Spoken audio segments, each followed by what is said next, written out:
On This Day in Music History, brought to you by Lyrics Decoded. Like, share, follow, drop a comment. Today, we're talking about Eddie Van Halen.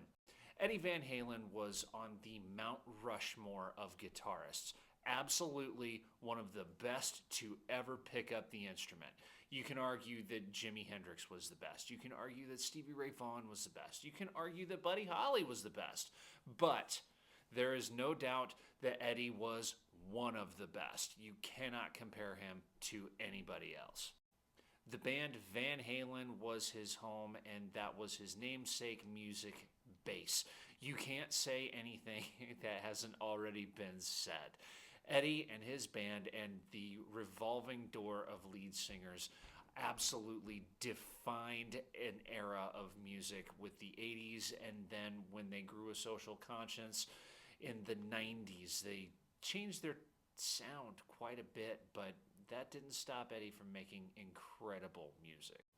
Eddie lived a hard rock and roll lifestyle, and it caught up to him in October of 2020.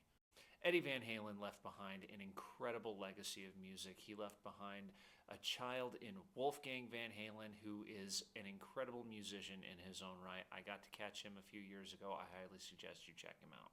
That guitar imaged right there was Eddie's very own design, built from literally dumpster parts, and you really can't say enough about Eddie Van Halen. So I will leave it there.